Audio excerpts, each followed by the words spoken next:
ఉపాధి హామీ పరిరక్షణే లక్ష్యంగా ఫిబ్రవరి 19న వినుకొండ నియోజకవర్గంలో వైఎస్ షర్మిలారెడ్డి రచ్చబండ నిర్వహించనున్నారు.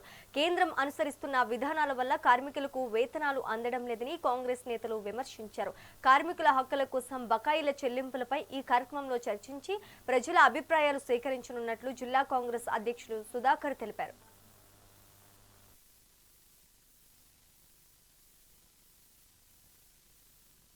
వినుకొండలోని కాంగ్రెస్ పార్టీ కార్యాలయంలో ఈ ప్రెస్ మీట్ పెట్టడానికి ప్రధాన కారణం ఆంధ్రప్రదేశ్ కాంగ్రెస్ పార్టీ అధ్యక్షులు శ్రీమతి వైఎస్ షర్మిలారెడ్డి గారు 19వ తారీఖు ఉదయం 9:30 శావల్యాపురం మండలంలోని వేల్పూర్ గ్రామంలో రచ్చబండ కార్యక్రమానికి విచ్చేయించున్నారు. ఈ రచ్చబండ కార్యక్రమం యొక్క ప్రధాన ఉద్దేశం ఏంటంటే ఉపాధి హామీ పరిరక్షణ యాత్ర అని.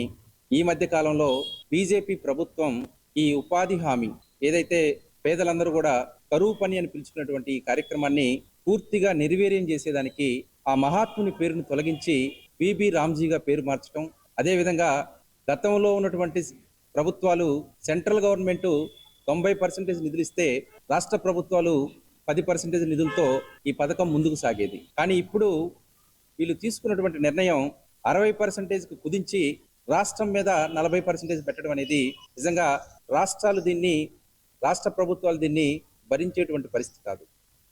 ఈరోజు వినుకొండ కాంగ్రెస్ పార్టీ కార్యాలయంలో పల్నాడు జిల్లా కాంగ్రెస్ పార్టీ తరఫున అధ్యక్షులుగా ఈ యొక్క కార్యక్రమాన్ని ఎలా ఆ రోజు ప్లాన్ చేయాలని దాని మీద ఇక్కడికి రావడం జరిగింది. ముందుగా ఏఐసిసి అధ్యక్షుల వారు మల్లికార్జున ఖర్గే గారు, ఏఐసిసి పూర్వ అధ్యక్షులు రాహుల్ గాంధీ గారు, అలాగే ఏపీసీసీ అధ్యక్షుల వారు శ్రీమతి షర్మిలారెడ్డి గారు ఇచ్చిన పిలుపు మేరకు ఇది దేశవ్యాప్తంగా జరుగుతున్న ఉద్యమం. ఎందుకంటే ఇది దేశవ్యాప్తంగా ఈ యొక్క కార్యక్రమం చాలా పేద ప్రజలకి ఉపయోగపడిన కార్యక్రమం ఇది.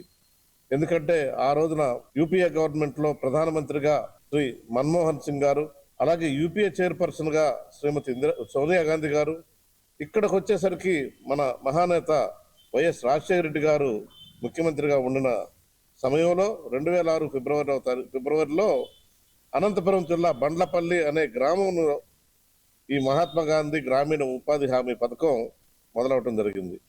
ఈ 12 సంవత్సరాల కాలంలో ఇది అనేక మంది పేదలకి చక్కగా ఉపయోగపడింది.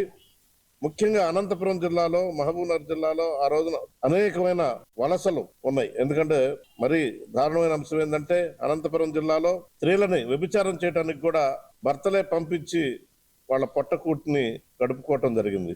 ఇటువంటి దయనీయ పరిస్థితుల్లో శ్రీమతి సోనియా గాంధీ గారు చెల్లించిపోయి ఇటువంటి కార్యక్రమం, ఒక ప్రోగ్రాం పేదలను ఆదుకునే దానికోసం ఏదో ఒకటి ఉండాలని చెప్పి అలనాడు యూపీఏ భాగస్వాములతో చర్చించి ఈ యొక్క పథకాన్ని రూపకల్పన చేసి మొదటగా ఆంధ్రప్రదేశ్ నుంచే స్టార్ట్ చేయడం జరిగింది. ఈరోజు వినుకొండ కాంగ్రెస్